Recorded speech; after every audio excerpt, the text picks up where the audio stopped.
Shalom. First and foremost, I want to give all praises, honor, and glory to Yahweh, Bahasham, Yahweh Shai, Bahasham, Rachak Kodash. Double honors to the elders and the apostles of Great Millstone, and peace and blessings to the elect. And today we're going to go into the book of Isaiah, the 4th chapter.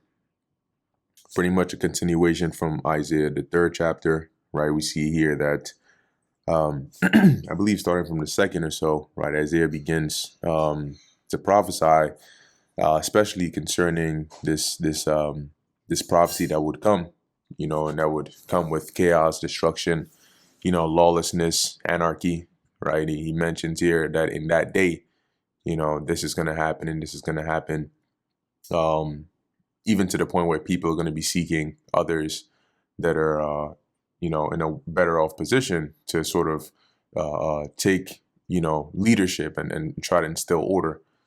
And so when we get to Isaiah chapter 4, and it starts off in verse 1, in that day, right, Isaiah is still referring to that time, all right, where the Lord would bring this judgment, okay, and it would, the 7 women taking hold of one man would be a result of that, okay. So this is the book of Isaiah chapter 4, verse 1. And in that day 7 women shall take hold of one man, saying, we will eat our own bread and wear our own apparel. Only let us be called by thy name to take away our reproach. And so that day would be the time of calamity, right? A time of judgment in which you're going to have a lot of individuals dying, right? People are going to be suffering. People are going to be in times of distress and destitute. Okay, and that's what's going to lead to these 7 women here. Now, it says 7, all right, but in that time, it could be more, it could be less, all right, but it's not going to be that, every man who's alive is going to have literally exactly 7 women that are going to take hold of him. But that's to put emphasis on the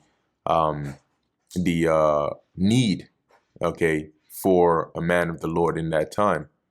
So when it says here, take hold of one man, you can imagine that there's going to be a scarcity of men, because a lot of men are going to die in these hard times. And those that are going to be preserved are really those that are believers in Yahweh Ba'asham Yahweh Shai. The majority of those are the ones that are going to be preserved alive. And then by seeing them alive and in a good condition, women are going to flock to them for secure, right? Or succor, for safety. So as it says here, they're going to take hold of one man, saying, we will eat our own bread and wear our own apparel. As in, you don't need to provide these things for us. Like we'll take care of that ourselves. But right now, the most important thing on our mind is, as it says, only let us be called by thy name, which is to say, take us under your household, right? Like make us your women, because especially back in the ancient world, that is what would come with the being under this man. Means you're now protected by him, right? You're provided for by him, and all the other things that come along with that. So as it says, only let us be called by thy name to take away our reproach. Now in the ancient world, it was a reproachful thing for a woman to be like unmarried or childless, right, or barren. And so even when you go to the time of the prophet Samuel's mother, Hannah, that's why she was so stressed. Okay, as it says, the adversary, which is I think it's Penina, right, or Samuel's father's, I think it was Elkanah, if I remember his name correctly, his other wife, and pretty much it was like scorning her for being childless. So it was a very reproachful thing, which that word reproach goes into that, and shame. But in this time, in the setting of things, this is going to involve more than just the reproach of being childless, but also the fear and the danger of being alone in this time. And when you look at certain countries or certain areas, or even certain times in history where things have gotten so bad that anarchy and lawlessness had set in, these were byproducts, right? People would be looking for help.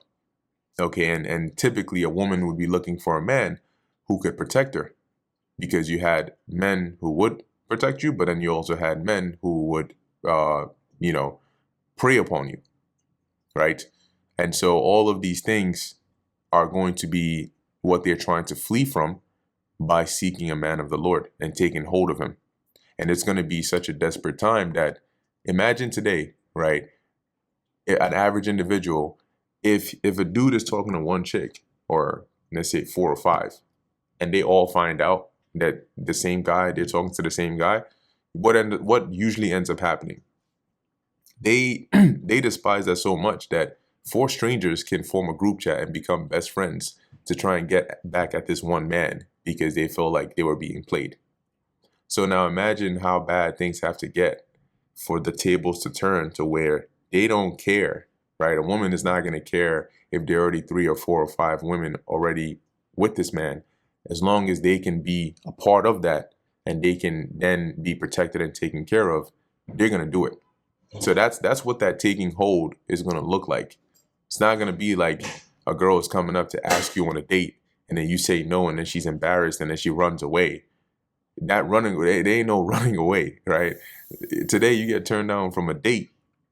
Okay, you just go find somebody else. In that time, that's your life, So it's not going to be as as lighthearted as that.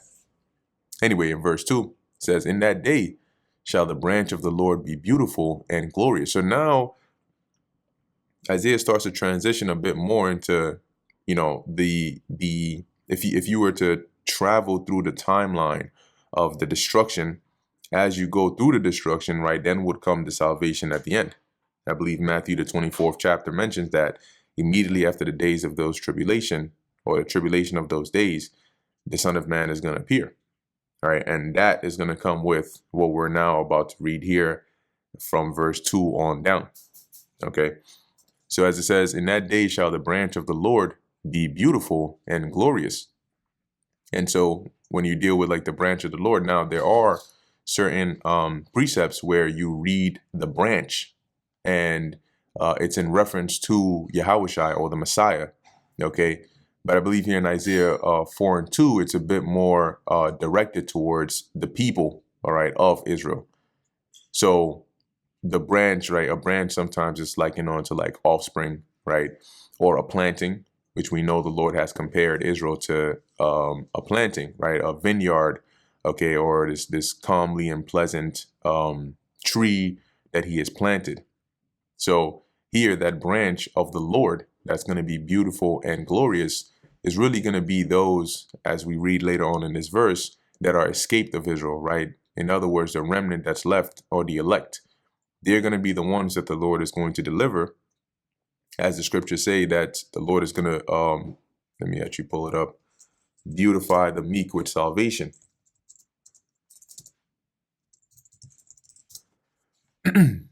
Right, Psalms 149 verse 4, "For the Lord taketh pleasure in his people, he will beautify the meek with salvation."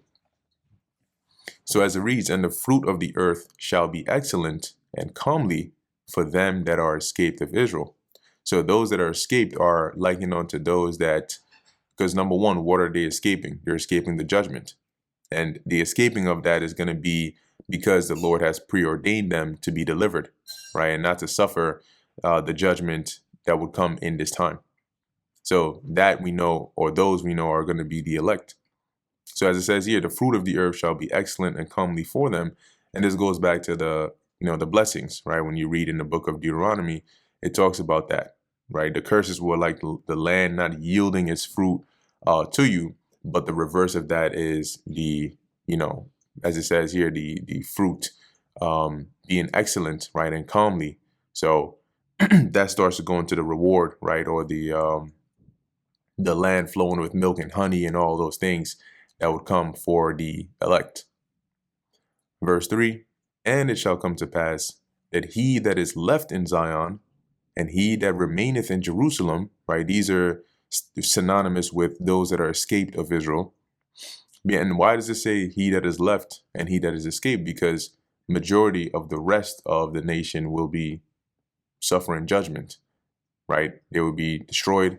through the various means of judgment. So those that are left or preserved are going to be those that the Lord has mercy on and finds worthy, as one that has been tried in the fire and found, worthy unto the Lord. So he that is left in Zion and he that remaineth in Jerusalem shall be called holy. Why? Because they're going to be delivered and changed, okay, and made fully holy, right? It says here, even every one that is written among the living in Jerusalem. And now if we believe we should be able to cross-reference this. So synonymously here in the book of Revelation, yeah, so it is mentioned here in Revelation 13, but I think the one I'm looking for here is, 17 is good. Yeah, we can take a look at 17. This is Revelation 17:8. It says, the beast that thou sawest was and is not, and shall ascend out of the bottomless pit, and go into perdition, which is destruction. And they that dwell on the earth shall wonder, whose names were not written in the book of life from the foundation of the world, when they behold the beast that was and is not and yet is. So this is like the inverse, right? Those that are not written in the book of life from the foundation of the earth, they're gonna sort of be taken in this. When you read in Revelation, was it 13 as well? That talks about those that wandered after the beast, right? And eventually there would also be those that would succumb to the beast. But what I'm really looking for here is, I think 20 is good. Revelation 20 and 15. Yeah, we can actually read from 14. It says here, and death and hell were cast into the lake of fire. This is the second death, right? Which we know is going to manifest by way of those nuclear missiles, or the fire from those nuclear missiles in World War III. And whosoever was not found written in the book of life was cast into the lake of fire. There you go. So even though it's written in sort of in the inverse way, you get the message, right? If you're not written in the book of life and you were cast into the lake of fire, you were destroyed. So if you were written in the book of life, then you would be one of those who were preserved. And so coming back to Isaiah chapter 4, verse 3, that's why it mentions here that every one that is written among the living in Jerusalem, which is like having your name in that book of life, i.e., you've been preordained to be delivered or to gain salvation. Verse 4, when the Lord, so now remember, right, that when you see that colon, it's a joining of context directly from the subsequent verse to the preceding one. So it's saying that this is related to this. Okay, so I have that colon over there. So it mentions, Isaiah is basically saying in the same train of thought, right? Those that are escaped, the remnant, those that are preserved, when the Lord shall have washed away the filth of the daughters of Zion. Now, what represents the filth of the daughters of Zion? Wickedness. So the way the Lord is going to wash that away, you have people that will say, oh, God hates the sin, but not the sinner. Dude, like, if you have, let me give you an example. If you have a leak in your house, say from your roof, right? And water just keeps on dripping and dripping and dripping. And you're like, man, I really don't like the fact that my carpet keeps on getting wet by this leakage. So I'm going to put a bucket over there. That's not solving the main problem, right? In order to solve the main problem, which pretty sure everybody does, is they would find the root cause to say, what is causing that leak in my roof? And then fix that rather than putting a bucket here, every single time it starts to leak.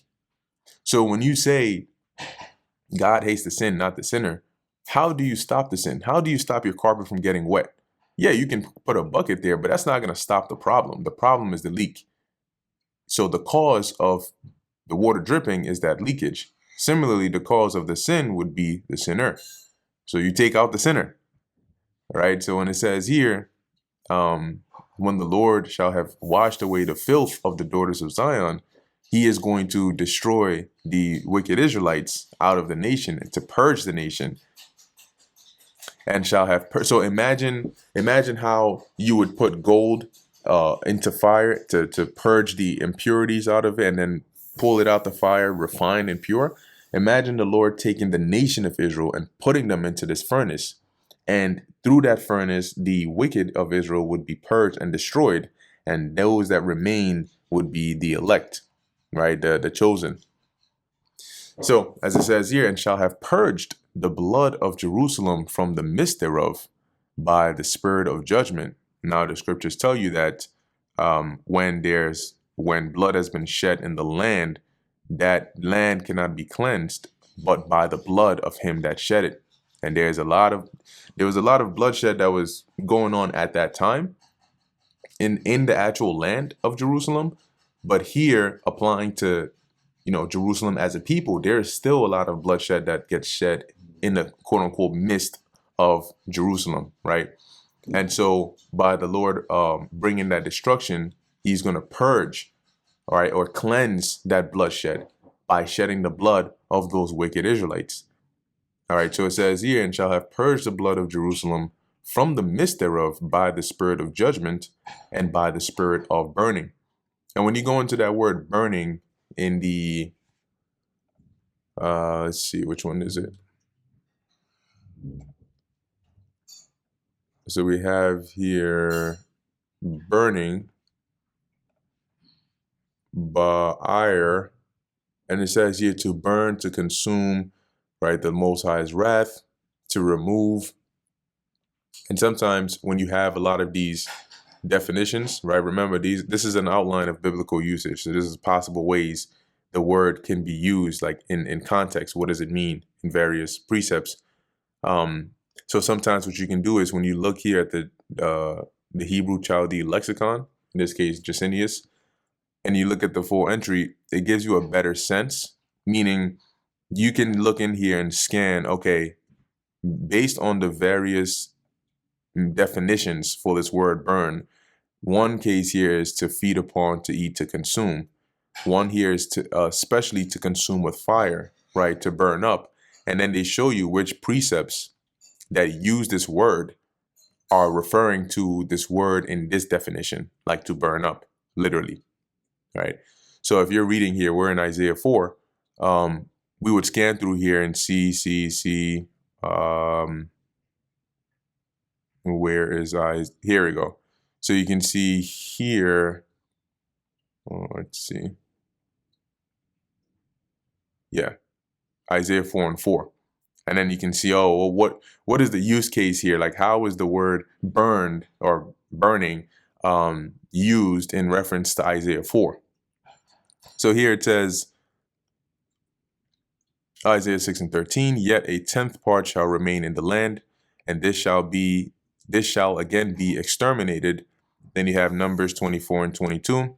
The Kenites shall be exterminated. You have Isaiah 4:4. When the Lord shall have washed away the filth of the daughters of Zion with the spirit of judgment and with the spirit of extermination, i.e., by judging and exterminating the wicked by his spirit or his divine power. So the use of that burning, it's like a form of exterminating or cleansing. And we know ultimately how is the Lord going to do that? By way of that second death. Okay, and that's going to be an actual literal burning, but also having a spiritual cleansing effect of bringing back these wicked Israelites in the kingdom as renewed, rejuvenated, and righteous Israelites. So in verse 4, right, as it's saying here, the Lord is pretty much going to purge the wickedness out of Israel through the spirit of judgment and burning. And that's going to manifest really in the time of Jacob's trouble. Okay, that's where the great judgment is going to come forth. And through that judgment, the nation will be cleansed. And then obviously the whole entire earth in righteousness. Verse 5, and the Lord Yahweh will create upon every dwelling place of Mount Zion and upon her assemblies. And we know Mount Zion is referring to Israel. So it says here, upon every dwelling place of Mount Zion and upon her assemblies, which would be the gatherings of Israelites.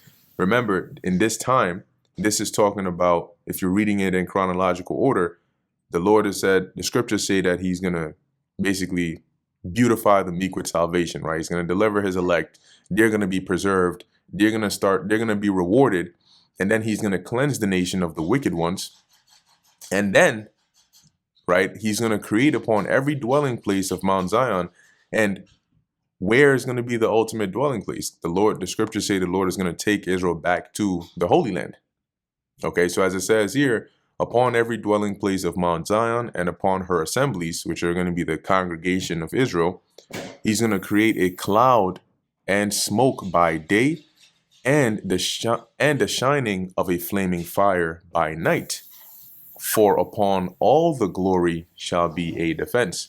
And this is like in reference when you go back to the time of the Exodus, how the Lord used a chariot, because that's what it was, even though it was described as a pillar of, was it a cloud by day and a pillar of fire by night? The chariot wasn't actually on fire, but it was the light that he emitted that looked like, you know, a pillar of fire or whatnot in the air.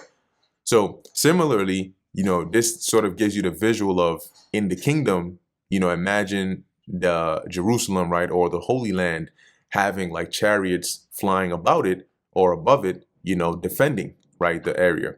Okay, like how today you'd go to certain areas, you'd have security cameras and all of that.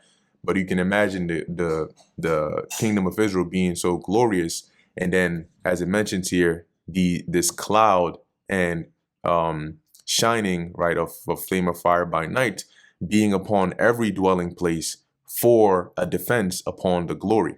And the glory is going to be the dwelling of Israel. So you can imagine that visual of like chariots flying all about. Sometimes we see them now, but it's going to be more prevalent, right, with their presence more in that land, right, scouring, defending, you know, all of that. Not to say that we're going to really need a defense, but you get the message. As it says here in verse 6, and there shall be a tabernacle for a shadow in the daytime from the heat, and for a place of refuge, and for a covert from storm and from rain. And, you know, if you look at this in the literal sense, obviously it just means like you're going to have a place to dwell, right? You're going to have a place, a house to stay in. You're going to be protected from the heat, right, in the daytime, from the storm, and so on and so forth. But when you look at it in terms of the meaning, is to convey the message of peace, right, of being provided for, taken care of, and not really having want, right, or need for shelter or safety or any of these things. Okay, because that's going to be the reward that we are going to inherit in the kingdom, starting with those that are escaped of Israel, i.e. the elect. And that brings us to the end of the book of Isaiah, the 4th chapter. So as we see here, it's pretty much starts off with the preceding chapters, right, the time of destruction leading into the time of, you know, extreme destruction that creates a scenario or an environment for women, right, to want to cleave to men of the Lord for protection. And then it leads into, okay, then what happens after that, right? You have the remnants that are delivered, you know, they're rewarded, they're beautified, and ultimately have this safe and protected dwelling place, which is really going to take place in the kingdom. All right. So it's like that transition from all hell breaking loose, right, and the things that happen there into what ends up happening after that for those that survive it, into that reward. So with that, I'm going to end it here. Lord willing, that was edifying to the elect. In closing, I want to give all praises, honor, and glory to Yahweh, Bahasham, Yahweh Shai, Bahasham, Rechak Wadash. And until next time, Shalom.